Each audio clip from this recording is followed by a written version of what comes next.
Alright, I'm back again. And it's still hot.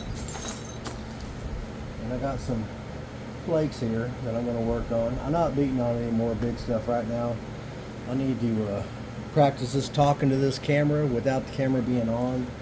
And see if I can get through some things that way.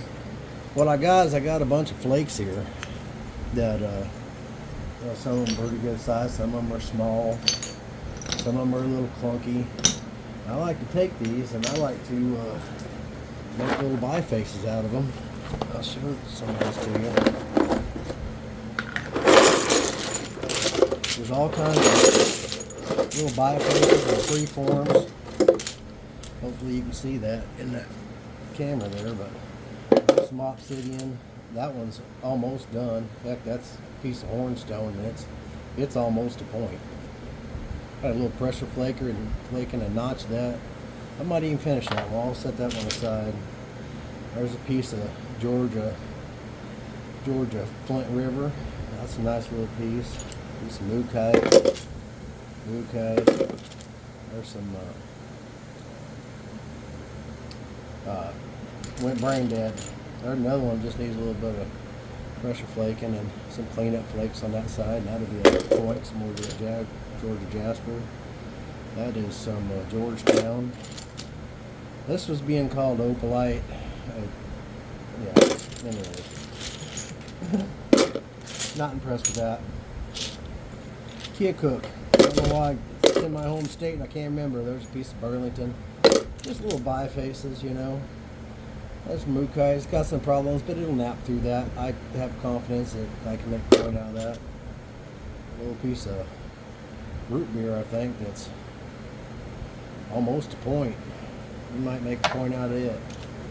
A little piece of mookite. Some more mookite. Georgia jasper. Might make a point out of it too. Piece of mookite needs cleaned up. It's kind of narrow, but you might be able to make I'll get you a kyoki out of that. Something like that. That one, it's still kind of a flake, but it could be in a point pretty easy.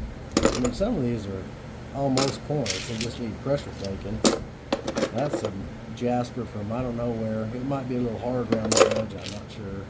But some of them are more refined bifaces than others. I mean, that dude right there, just pressure flake it and it'll be good too. That little mookite point, that one too, that one. Maybe I'll set some of these out and finish some of them and let you see. That right there, I probably wouldn't do a lot to that. I'd pressure flake it, you know, regularize the edges, notch it, and I'd make a pendant out of that. Same with this little piece. It broke on the end, and I'd make a little pendant out of that. There's a little piece of Georgia jasper swirl that'd be a little bird point. It's almost done, you know. That's a piece I threw in there. Probably just wanted to save it. That purple, I don't have much of that. And then to make a nice little pendant point. That could have an issue right there. I'm not 100% sure. I don't see it on the other side. So I think probably just that'll come right off there. But you can see there's some evacuate.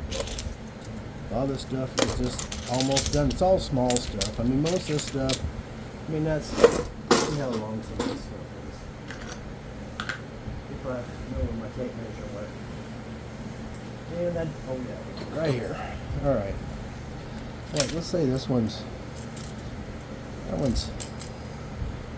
2 3/4 inches long, you know, so you can kind of judge the size there. That one's probably inch 5/8, you know, so they're all about that size generally. But that's some sort of really super soft obsidian. It's really not very good. I would never sell that to somebody.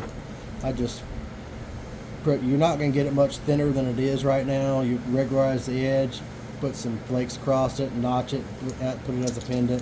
You can never use it for hunting or anything else. It's just really super soft, but not very good napping material, but when you hold it up to get it thin, you hold it to the light, it has a green hue to it, which is why I jumped on and bought it, and maybe shouldn't have, but it's all right. I mean, it does make pretty points when it's done. It's just you have to be really, really careful with it. But anyways, I've got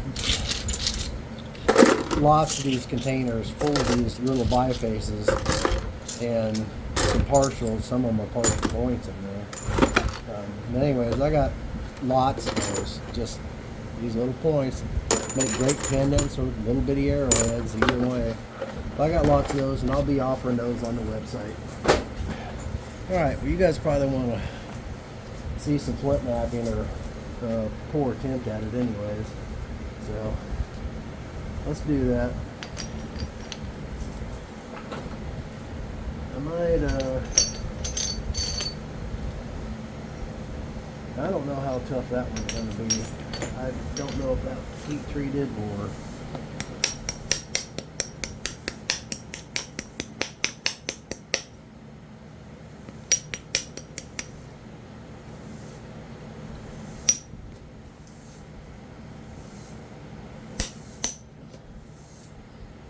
Honestly, I can't tell.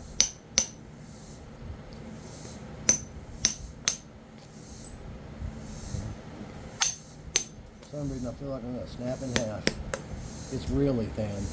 Really thin.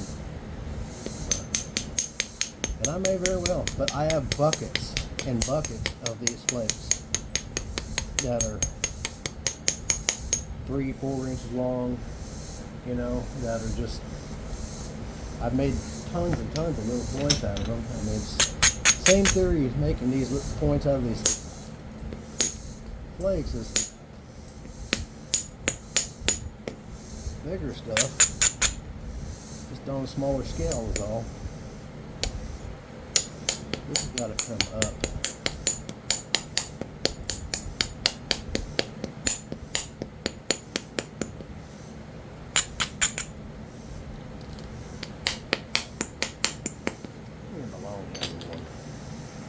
Longer handle ones out here for this.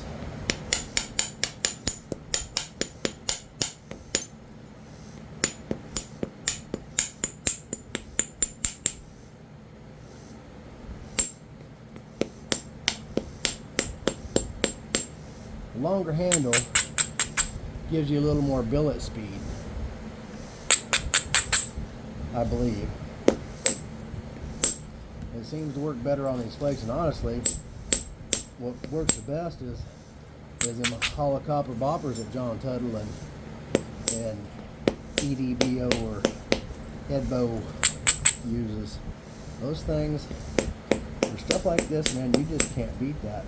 That small, I think it's 1/2 inch hollow copper bopper. That dude can run flakes like you can't believe. But I don't have a new cap on it right now, so I'm not going to use that. All I'm trying to do here is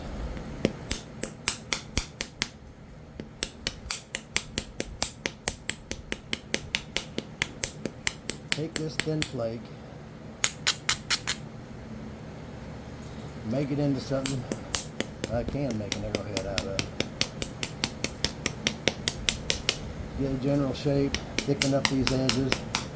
This is a really super thin piece, so we got to bring it in to thicken up the edge some, so you got something that you can work, you know. And it's got a dip in it right here, so because it's got a dip in it right here, we got to take some of this off on this side to bring this up to it.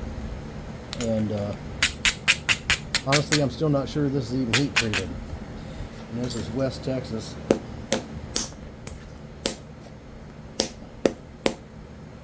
Well, if I can get it.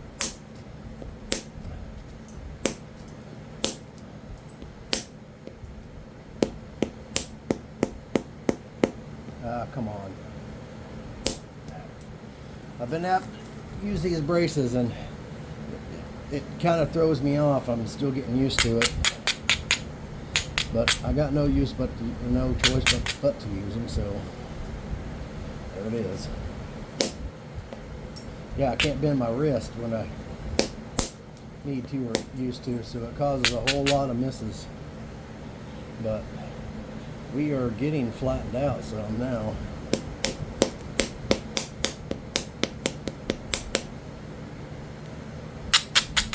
The idea is just take it in enough so you can run some indirect on it.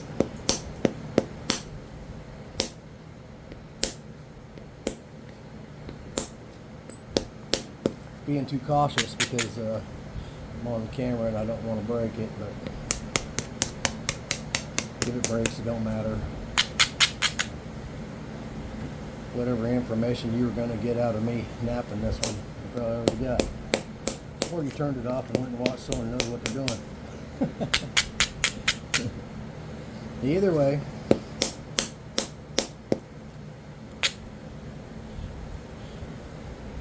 I mean, for me, I would leave it just the way it is, and then come back to it later and finish it.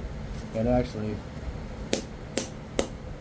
this might need to go in the heat treatment bucket and get heat treated so I can make a point out of it the way it is, but it ain't been heat treated. It was just on top of that bucket. It was a big flake. I probably pulled off the ground when I was doing it, but anyways, from that point, I'll throw it in the next batch of heat treat. It'll come out. It'll be slicker than snot and just be able to nap it, no problem. Here's a piece. Some of these, you never know how deep the cortex is going to go and whether or not you can get a point out of them or not.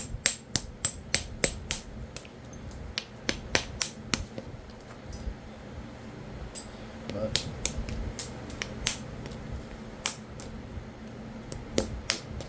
when you can,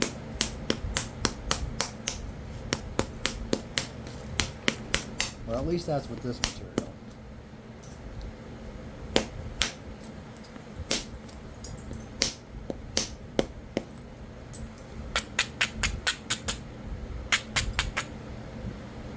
I do like this material that's, of course everybody does, that's right near the cortex is almost always better.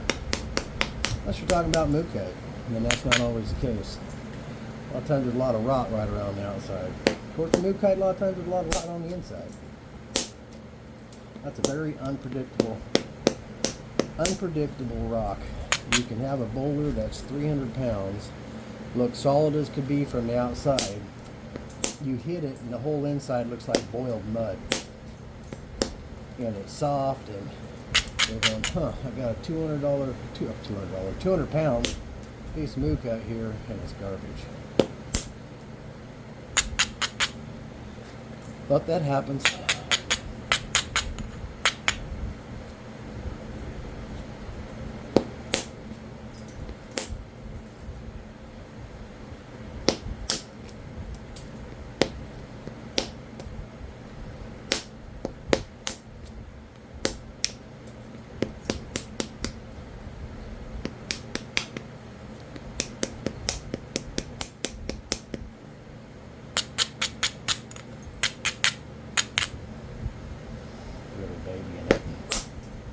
Trying to anyways.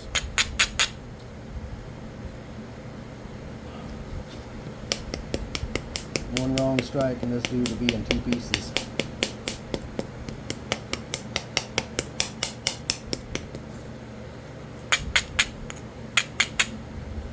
It's heat treated, it's thin. I'm trying to drive this cortex off. Be a recipe for snappage, at least for a guy of my skill level.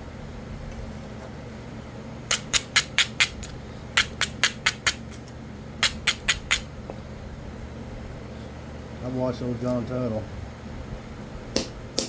take a piece like this and that hollow popper and beat that thing into a biface so fast and so thin, you can't believe it. By the time you get set down in the chair, he's done. Just whack, whack, whack, whack, whack, and if he ain't talking in the camera, buddy, he can crank out some bifaces. That man can read a rock.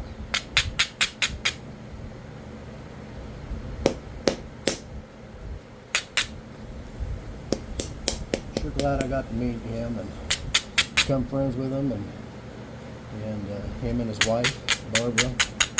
Both great people. John's got lots of rock. Look at him on John Tuttle on YouTube or on Facebook. He's always got good rock, lots of great bifaces. You can't go wrong with John.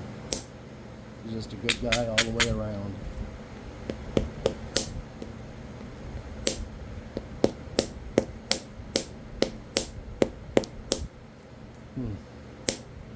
Scared to death to hit that. If I wasn't on video, I wouldn't be worried about it one bit. I'd just be beating it to death. But anyways,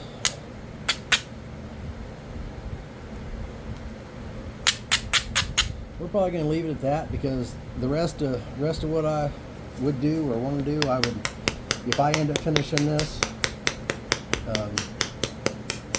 I'm going to go indirect. Obviously, preserve as much width and everything as I possibly can, and have no problem knocking that little bit of cortex off the top using indirect. I probably hit on it with this. I'm probably, what the heck? Let's try it. It'll either break or it won't.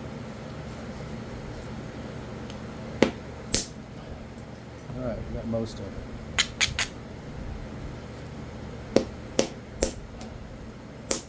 Like John Tuttle says, it's just a rock. In this case, it's a little bitty rock. Debitage piece.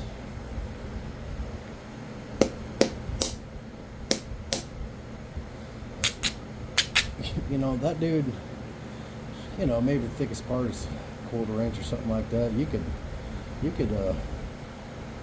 know, knock this, take a couple flakes, knock this little hump off right here, and you'd be thin as could be, pressure flake, and away you go when it's done. So, yeah. This piece, and what was the other piece we did? Well, we goofed around with that piece. Goofed around with those two. And we looked at all these. And I might come back, and that might be some of the videos that I start doing when I'm doing some finish points. I might come back and each morning or something like that, finish one of these. Now I'm telling you, sometimes I start making a point, and I'm getting where I can figure out a point style and make that point style. And I can't do it every time, just being honest here. But I can make some pretty decent points sometimes, and sometimes I just blow them up. But anyways, thank you all for watching, and again, these are the pieces we worked on. I know I talked a lot, didn't do a lot of napping, but there's the pieces. Have a good day.